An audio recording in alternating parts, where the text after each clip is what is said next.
Hello everyone, कैसे हैं आप सभी।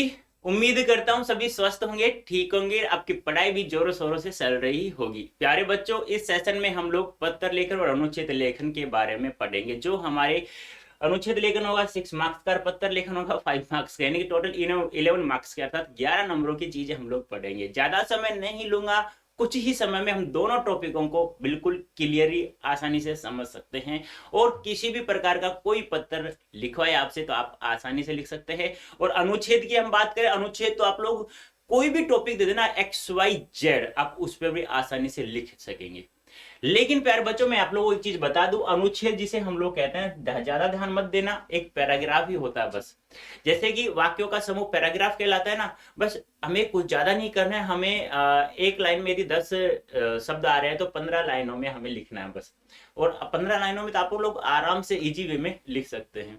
और ज्यादा नहीं, 10-15 में आप लोगों को अनुच्छेद लेखन जब सैंपल पेपर करवाऊंगा तो उसमें मैं आपको समझा दूंगा कि कैसे कैसे कौन कौन से हैं। 15-15 में से आप लोग यदि 15 के 15 अच्छे से पढ़ के चले गए ना, तो फिर आप लोग कोई सा भी कहीं से भी आए ना, चाहे 15 में से नहीं आया तो भी आप लोग लिख सकते हैं। इतना मैं आपको समझा दूंगा।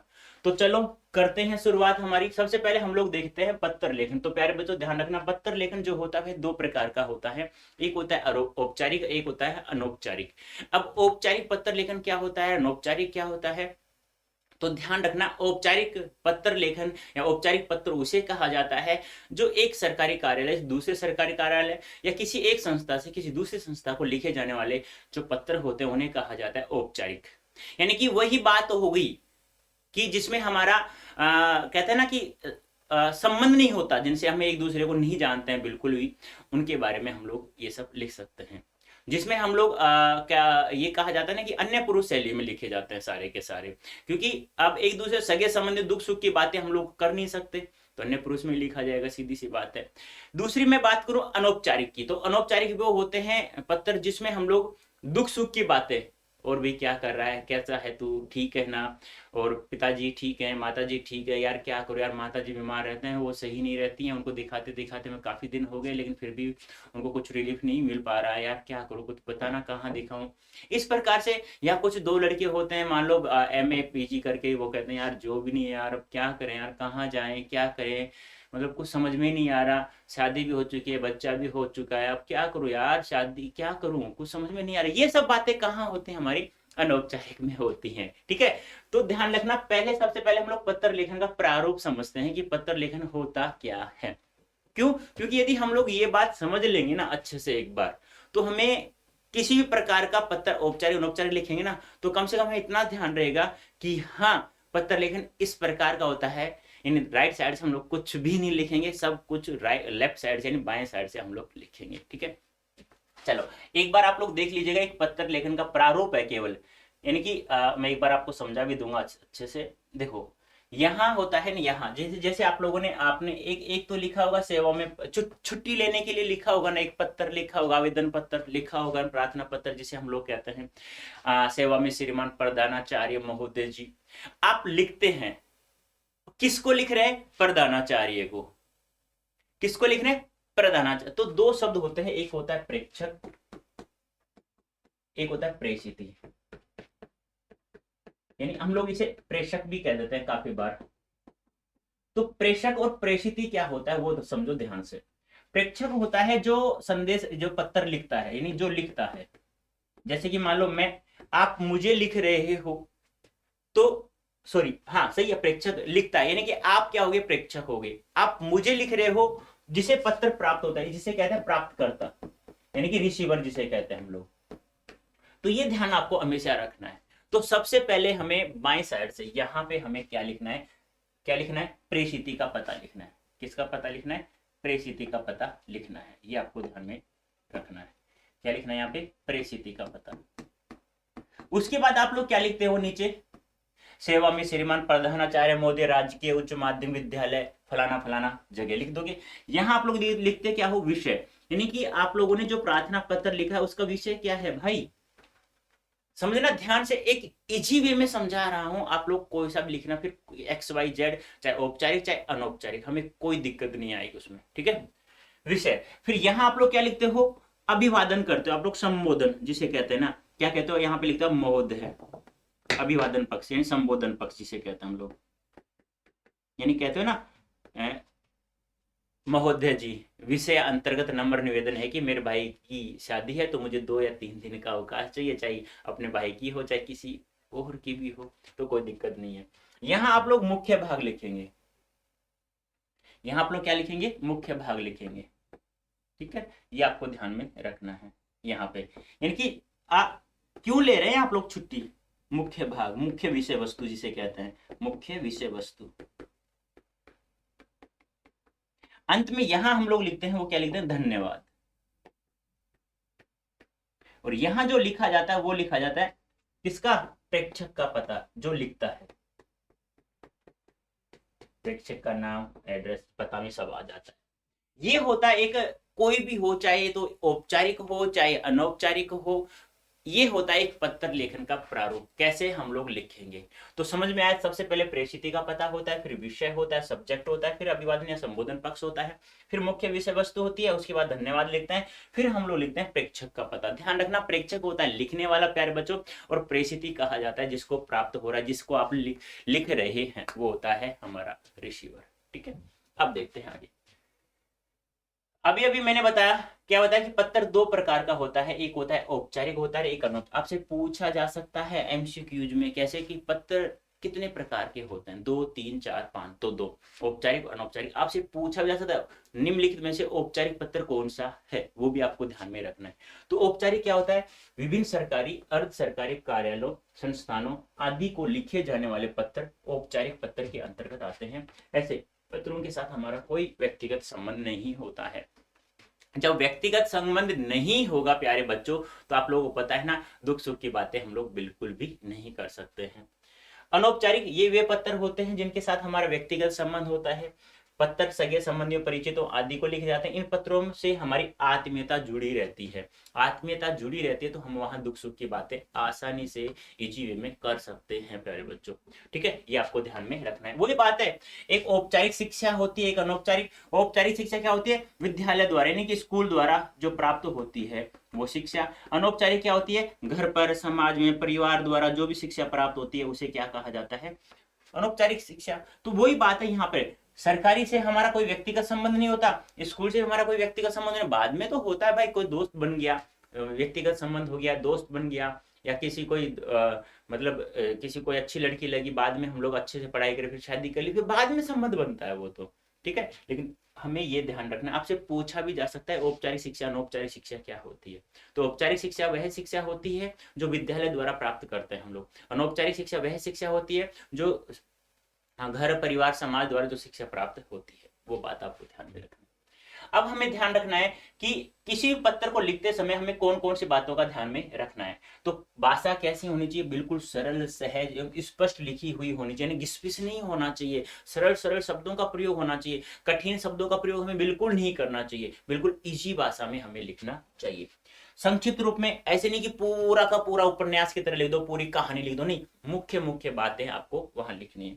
मौलिकता होनी चाहिए, झूठ मूठ नहीं होना चाहिए भाई, मौलिक बातें जो हो रहा है वास्तविक रूप से वही आपको बताना। ऐसे नहीं है कि पेट में दर्द भी नहीं हो रहा फिर भी, मम्मा मेरे पेट में दर्द हो रहा है, मुझे जल्दी से घर बुला लो, मैं हॉस्टल में नहीं रह सकता, मम्मा आज मुझे नींद नहीं आई, मम्मा ये फलाना देखा, मम्मा कल है ना, कल है ना, कल है ना, कल है ना, ऐसे पता नहीं कितनी बातें झूठ बोलते हो आप लोग। ऐसा नहीं लिखना है आप लोगों को, मौलिक बातें आप लोगों को लिखनी है, जो सच्चाई है वही आपको लिखना है।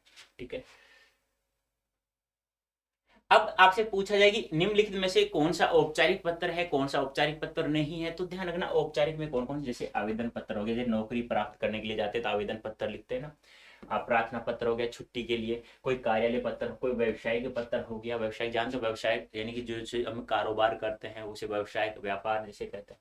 अनौपचारिक होता है जैसे बधाई पत्र हो गया, निमंत्रण पत्र हो गया, सांत्वना, सांत्वना जानते हो ना, दुख का, जब कोई किसी की मृत्यु हो जाती है, दुख प्रकट करना होता है तो वहां लिखा जाता है। बधाई जानते हो, जन्मदिन की बधाई, एनिवर्सरी जिसे विवाह की वर्षगांठ जिसे कहते हैं, पहली दूसरी वो बात अलग है। निमंत्रण पत्र आप लोग जानते हो, जीवने वाला खाने वाला, ये सब कभी कोई भूलेगा भी नहीं, शायद मुझे नहीं लगता कोई भूल सकता है। ठीक है, हाँ आगे। अब देखो, आप लोगों को एक अवकाश चाहने हैं तो प्रार्थना पत्र लिखना है, तो ये तो आपने बहुत बार लिखा होगा, मुझे नहीं लगता कि ऐसा कोई इंसान होगा जिसने नहीं लिखा होगा, सच्चाई नहीं तो कम से कम झूठ मूठ में लिखा होगा। तो आप लोगों ने, मैंने बताया ना, सेवा में श्रीमान प्रधानाचार्य महोदय, राजकीय उच्च माध्यमिक विद्यालय जयपुर, ये आपका क्या हो गया, प्रेसिति, रिसीवर जिसे हम लोग कहते हैं, प्रेसिति का पता हो गया। उसके बाद ये प्रेसिति हो गया। उसके बाद आप लोगों को मैंने अभी अभी समझाया भी था, क्या समझाया था, ये तो हो गया हमारा प्रेसिति का पता, प्रेसिति जिसे रिसीवर कहते हैं, ठीक है। और ये हो गया हमारा सब्जेक्ट, जो मैंने कहा था ना कि किस सब्जेक्ट के लिए, कि ऐसा क्या कारण है जिसको आपको 2 दिन का क्या चाहिए, अवकाश चाहिए। अब आप लोग लिखोगे संबोधन अभिवादन पक्ष। उसके बाद आप लोगों को मैंने बताया था सेम का सेम वही है जो मैंने आपको समझाया था अभी, यानी महोदय, ये क्या हो गया आपका अभिवादन पक्ष, जिसे संबोधन पक्ष कहते हैं। उसके बाद आप लोग बताइए मुख्य विषय वस्तु लिखते हैं, ये मुख्य विषय वस्तु की कि विषय अंतर्गत नम्र निवेदन है कि मेरे सगे भाई की शादी है, इसलिए मुझे 2 दिन का अवकाश चाहिए। इस प्रकार से मुख्य विषय वस्तु होगी, मुख्य विषय वस्तु, मुख्य विषय वस्तु होगी। उसके बाद हम लोग चर्चा करें तो धन्यवाद मैंने कहा था। फिर आपको यहाँ जो लिख रहे हैं वो होता है प्रेक्षक, जो लिखता है उसका पता। बताइए जल्दी से मुझे कमेंट करके, यहाँ तक किसी को दिक्कत है क्या, जल्दी से फटाफट एक बार कमेंट करके बताइए। ये अनौपचारिक ध्यान रखना। और मैं तो एक बात कहूंगा कि आप लोग अनौपचारिक पत्र लिखो ना एग्जाम में, 2 अथवा में देगा, एक औपचारिक एक अनौपचारिक।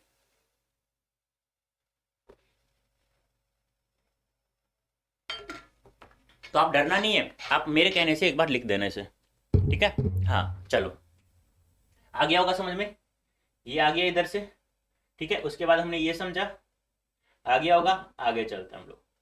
अब हमें अपने शहर में 2 दिन से नल अर्थात पानी नहीं आ रहा है, तो आप जलदाय विभाग को एक शिकायत पत्र, यानी आप कक्षा 10 के विद्यार्थी हैं, अब 2 दिन से गर्मी के दिन है, 2 दिन से पानी नहीं आ रहा, नहाया भी नहीं है, चिड़चिड़ेपन हो गया, गर्मी है बिल्कुल, अब हम क्या करें।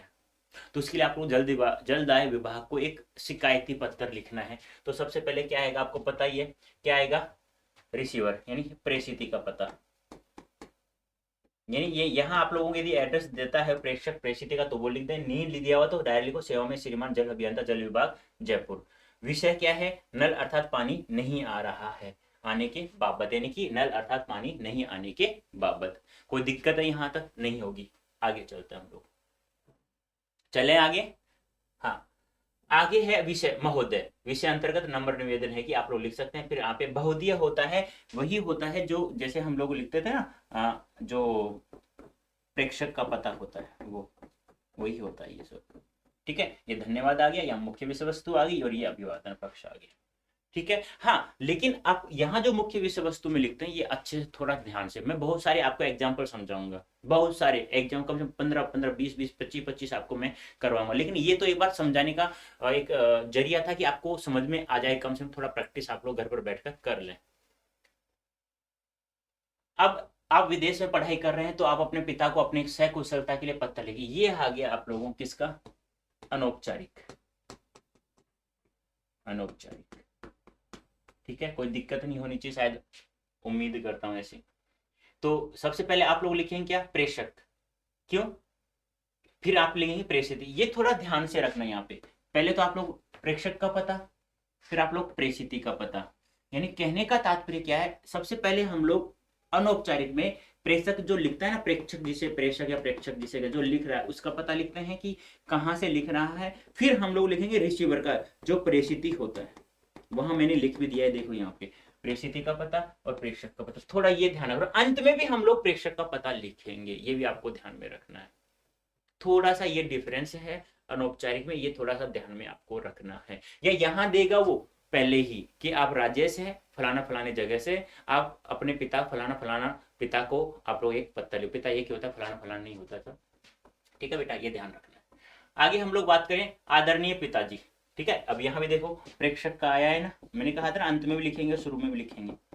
ये मुख्य विषय वस्तु होगी। यहाँ धन्यवाद धन्यवाद मत लिखना पिताजी को, कभी कोई धन्यवाद लिख दो, ये मुख्य विषय वस्तु होगी, ठीक है। और ये क्या हो गया आपका संबोधन अभिवादन पक्ष हो गया। अभिवादन बोलना संबोधन की जगह ज्यादा अच्छा रहेगा। अभिवादन, आदरणीय पिताजी सादर चरण स्पर्श। ये एक प्रारूप था प्यारे बच्चों, मैंने कंप्लीट इसलिए नहीं लिखा, एक कम से कम आपको प्रारूप पता चले कि हाँ भाई राइट साइड से कुछ भी नहीं लिखा जाता, सब केवल लेफ्ट साइड से लिखा जाता है। जल्दी से मुझे एक बार कमेंट अवश्य करके बताना है मुझे। आप लोग जैसे सेशन समाप्त हो जाए आप लोग देख लो ना प्यार बच्चों, कमेंट लिख करके अवश्य बताना है मुझे कि हाँ सर अच्छा लगा, समझ में आया, बहुत अच्छा लगा तो बहुत अच्छा, अच्छा लगा तो अच्छा, नहीं आया तो नहीं आया, इतना लिखना है आप लोगों को। ठीक है, अब आता है हमारा अनुच्छेद लेखन। ठीक है, प्रैक्टिस बाद में करवाऊंगा मैं, पहले तो हम लोग इतना ही पढ़ा है कि क्या क्या होता है, पत्र लेखन को लिखा कैसे जाता है वो सब हम लोगों ने समझाया केवल, मात्र ज्यादा समय नहीं ले रहा हूं। अनुच्छेद लेखन क्या होता है, मैंने कहा ना पैराग्राफ लेखन, किसी विषय वस्तु पर सटीक एवं संक्षिप्त भाषा में उस विषय के संदर्भ में सभी बिंदुओं को लिखित रूप में स्पष्ट देना ही अनुच्छेद लेखन है। कहने का तात्पर्य क्या है, यानी कि आपको दो चार बिंदुओं देगा, नीचे दो चार बिंदु देगा, उन बिंदुओं के अकॉर्डिंग आप लोगों को, उन बिंदुओं के अकॉर्डिंग आप लोगों को एक पैराग्राफ लिखना है 150 शब्दों में मात्र। जैसे कि मान लो मैं बात करूं, यानी कि ध्यान रखना किसी भी विषय पर, कोई विषय हो सकता है जिसमें सटीक और संक्षिप्त भाषा में उस विषय के संदर्भ सभी बिंदुओं को, यानी जो बिंदु दे रहा है 3 या 4, आप लोगों को यहाँ बिंदु नहीं बनाना है, प्रस्तावना, उपसंहार, निष्कर्ष, शीर्षक कुछ भी नहीं लिखना है। आप लोग तो केवल इतना लिखेंगे क्वेश्चन आंसर, क्रमांक संख्या, सॉरी क्वेश्चन क्रमांक, फिर नीचे उत्तर, फिर नीचे से डायरेक्ट लिखेंगे कि ऊपर मुख्य विषय वस्तु लिख देना कि कोरोना पर लिखवा रहा है, पर्यावरण पर लिखवा रहा है, जल की समस्या पर लिखवा रहा है, या किस पर लिखवा रहा है, आप लोग प्रॉपर हेडिंग लिखेंगे, फिर सीधा एक पैराग्राफ लिखना है शुरू से लेकर अंत तक, जब तक 150 शब्द नहीं हो आपके। ठीक है, तो लिखित रूप में स्पष्ट कर देना ही अनुच्छेद लेखन होता है। इसमें किसी एक विषय पर एक ही अनुच्छेद में, यानी कि एक ही पैराग्राफ होना चाहिए, अलग अलग पैराग्राफ नहीं, कहीं तुम 2 पैराग्राफ बना तो एक ही अनुच्छेद में सीमित शब्दों का प्रयोग कर अपने विचारों को व्यक्त किया जाता है। यानी कि मैंने कहा कि आप लोग भाई जल की समस्या पर एक अनुच्छेद लिखिए, तो अब 150 शब्दों में हमें लिखना है, ऊपर लिखना है जल की समस्या, उत्तर संख्या ये, फिर लिखना है बीच बीच ऊपर वाली लाइन में जल की समस्या, फिर नीचे आपको लिखना है एक ही, जहां यदि यहां से स्टार्ट कर दिया तो यहां ऐसे करके, ऐसे नहीं कि यहां से लिखना, नहीं, यहीं से कंटिन्यू लिखते जाएंगे जब तक 150 शब्द नहीं हो आपको। अनुच्छेद लेखन में लेखक के लेखन कौशल की यानी कि लेखन कौशल आप लोग कैसा लिखते हैं इसकी परख की जाती है कि आप कितना अच्छा, ऐसा नहीं कि राइटिंग अच्छी हो, राइटिंग खराब हो कोई दिक्कत नहीं है, चल जाएगा काम, लेकिन आप लोगों के दिमाग की उपज देखी जाती है कि आप लोग कितने अच्छे अच्छे शब्दों का प्रयोग करते हैं। क्योंकि मैंने कहा ना 150 शब्दों में आप लोग देखो, किसी भी समस्या पर आप लोग, किसी भी विषय वस्तु पर आप लोग जब अनुच्छेद लिखते हैं तो केवल आपके दिमाग की परख होती है कि आप लोग कैसे कितने कितने अच्छे अच्छे शब्दों का प्रयोग कर सकते हैं। यानी देखो, किसी विषय पर अनुच्छेद लेखन के लिए कम से कम निम्नलिखित बातों का ध्यान में हमें रखना आवश्यक है। अनुच्छेद में व्यक्त विचार विषय संकेत बिंदुओं से ही संबंधित होने चाहिए। यानी कि जैसे मैंने कहा कि जल की समस्या पर मैंने कुछ 2-4 बिंदु दिया है, उस बिंदु एक दूसरे से बिंदु क्या होने चाहिए, संबंधित होने चाहिए। ऐसे नहीं है कि आपने यहाँ 2 लाइनें लिखी हैं, तीसरी लाइन का इनका कोई संबंध ही नहीं है, नहीं, ऐसा नहीं होना चाहिए, उन बिंदुओं से संबंधित ही होने चाहिए सभी के सभी। यानी कि 4 बिंदु दे दिया तो आप लोगों को पता है 15 लाइनें लिखनी है, तो 4 एक से संबंधित कितने, 4 लाइन लिखनी है आप लोगों को, एक बिंदु से संबंधित बस। भाव में स्वाभाविकता होनी चाहिए, यानी अस्वाभाविक नहीं होनी, सारे स्वाभाविक होने चाहिए, यानी कि स्वभाव के अकॉर्डिंग सभी का, कुछ बातें ऐसी होती है जो सभी इंसानों में समान जैसी होती हैं कुछ चीजें। अनुच्छेद लेखन में भाषा सरल सहज अर्थात कठिन शब्दों से बचना चाहिए। कहने का तात्पर्य क्या है, भाषा बिल्कुल सरल एवं सहज होनी चाहिए। अनुच्छेद लेखन में व्यक्त विचारों के मध्य परस्पर सुसंबद्धता, तारतम्यता, तालमेल होना चाहिए, सामंजस्य होना चाहिए, एक लाइन का दूसरी, दूसरी का तीसरे से, यानी कि बिल्कुल संबंधित होने चाहिए सारी की सारी लाइनें। ऐसा नहीं होना चाहिए कि एक लाइन बिल्कुल ही अलग है, दूसरी बिल्कुल ही अलग, उनका मतलब कहीं आसपास संबंध नहीं है, ऐसा हमें बिल्कुल भी नहीं दिखाना है।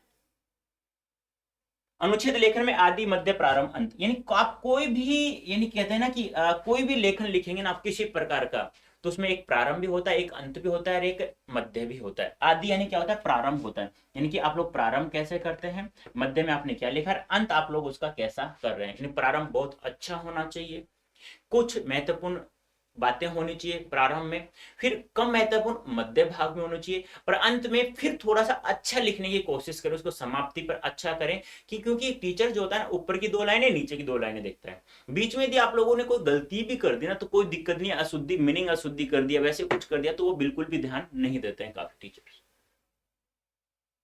अब देखो, ये जो कश्मीर से संबंधित था, ऐसे ऐसे आप लोगों को अनुच्छेद 370 और 35A पर भारत की वर्तमान स्थिति पर अनुच्छेद लिखना है। मोदी जी रातों रात समाप्त किया था ना। तो ये संकेत बिंदु, इनके ऊपर आप लोगों को लिखना है। ये 5 बिंदु आपको दिया है कि अनुच्छेद 376 और 35A का प्रारूप बताना है, पहले तो क्या होता है, फिर लागू करने का उद्देश्य बताना है उसे, फिर परिणाम, वर्तमान स्थिति। अब ये दे दिया 5 लाइनें, तो हमें कम से कम एक से संबंधित 3, यानी एक से संबंधित 4 लिख दिया, दूसरे से संबंधित 2, यानी कुछ बातें ऐसी होती हैं इसमें कि उससे संबंधित एक ही लाइन ही हो सकती है। एक ऐसी है जिससे हमें संबंधित बातें 6 लाइनों में हम लोग लिख सकते हैं, कुछ ज्यादा शब्दों में हम लोग लिख सकते हैं। तो थोड़ा सा ध्यान रखना है आप लोगों को, जितने शब्द वो आपको दे रहा है, 150 शब्द दे रहा है, तो 150 ही शब्द होने चाहिए, ऐसे नहीं कि 160, 170, 80 नहीं होने चाहिए, 145 या 155 के मध्य या 150 के मध्य ही होने चाहिए, ज्यादा आपको नहीं लिखना। तो संकेत बिंदुओं के आधार पर आपको लिखना है। जैसे लिखा है, एक बार देख लो। 17 अक्टूबर 1949 को भारतीय संविधान के अनुच्छेद 370 के अस्थायी प्रावधान के अनुसार, देखो मैंने कंटिन्यू लिखा है ना, आपको कंटिन्यू लिखना है, कोई किसी प्रकार का पैराग्राफ चाहिए, यानी कि अब ये स्लाइड ही समाप्त हो रही है तो पैराग्राफ मुझे चेंज करना पड़ रहा है, आपको तो एक पेज में, नए पेज से स्टार्ट करना है, नए पेज लेना है, उसमें 150 शब्द आराम से आ जाएंगे। अस्थायी प्रावधान के अनुसार संसद को जम्मू कश्मीर के बारे में रक्षा, विदेश मामले और संचार के विषय में कानून बनाने का अधिकार तो था, लेकिन सभी अन्य विषय से संबंधित कानून को लागू करवाने के लिए केंद्र को राज्य सरकार की मंजूरी चाहिए थी। 35A राज्य विधानमंडल को स्थायी निवासी परिभाषित करने का अधिकार देता था। जम्मू कश्मीर को स्वायत्तता प्रदान करने के लिए जोड़ा गया। यह विधेयक अपने उद्देश्य में विफल रहा। इसी कारण भारत के कुछ पड़ोसी राष्ट्रों सुरक्षा संबंधी जटिल चुनौतियों और कश्मीर को उग्रवाद, आतंकवाद और हिंसा का बहुत लंबे समय तक सामना करना पड़ा। वर्तमान में भारत सरकार द्वारा अनुच्छेद 370 और 35A को हटाकर जम्मू कश्मीर में लद्दाख 2 अलग अलग केंद्र शासित प्रदेश बना दिए गए। अब अनुच्छेद 370 का उल्लेख खंड फर्स्ट लागू होगा, जिसके अनुसार राष्ट्रपति किसी बदलाव का आदेश जारी कर सकते हैं। तो ये था प्यारे बच्चों आपके लिए एक 370 के बारे में। अब है कंप्यूटर आज की जरूरत विषय पर आप 150 शब्दों में अनुच्छेद लिखना है। तो इसमें तो आप लोग आसान संकेत बिंदु देखो क्या क्या है। कंप्यूटर का परिचय बताना है पहले, उसके बाद आप कंप्यूटर की उपयोगिता बतानी है, फिर कंप्यूटर से होने वाले लाभ हानियों के बारे में डिस्कस करना है। बस ये 3 बिंदु, यानी 5-5 लाइनें लिख दो, बस हो गया। आप लोग आसानी से आप लोग लिख सकते हैं। तो ये था हमारा कंप्यूटर आज की जरूरत पर। लिख सकते हैं आप लोग, कोई दिक्कत तो नहीं है ना किसी को। अब देखो, अब इसके बाद मैं आप लोगों को सैंपल पेपर कराऊंगा बहुत सारे। अब एक सैंपल पेपर में तुम्हें पता है 2 होंगे, एक पत्र लेखन में एक औपचारिक होगा, एक अनौपचारिक होगा। अनुच्छेद लेखन में कम से कम 3-4 दूंगा, इन रोजाना एक भी कराऊंगा तो 20 भी करवा दूंगा, 20 हो गए आपके। या अलग से मैं एक प्रैक्टिस सेशन लेके आऊंगा जिसमें बहुत सारे 20 अनुच्छेद होंगे, 25 भी होंगे। एक ऐसा लेके आऊं जिसमें पत्र लेखन होंगे 20-20, 25-25, तो उसमें आपकी प्रैक्टिस हो जाएगी। लेकिन पहले आप समझो तो सही क्या होता है हमारा अनुच्छेद लेखन, क्या होता है हमारा पत्र लेखन। तो प्यारे बच्चों, ये थी आज की क्लास हमारी, जिसमें हम लोगों ने पत्र लेखन, अनुच्छेद लेखन दोनों के बारे में समझा है। उम्मीद करता हूं आपको एक बार थोड़ा सा अच्छे से समझ में आ भी जाए, यानी कि यहाँ आप लोग 60% समझ गए कि हाँ ऐसे लिखा जाता है। अब कैसे लिखा जाएगा, ये चीजें थोड़ी सी अपना दिमाग दौड़ाना, फिर मैं बाद में जो सेशन लूं उसमें अपना दिमाग दौड़ाना है। तो अच्छा लगा तो कमेंट बॉक्स में अवश्य लिखना है कि अच्छा, बुरा, बहुत बढ़िया, कैसे लगा है। ठीक है, तो सेशन अच्छा लगा लाइक वगैरह आप लोग देख लीजिएगा। तो अभी के लिए इतना ही, धन्यवाद, थैंक यू सो मच।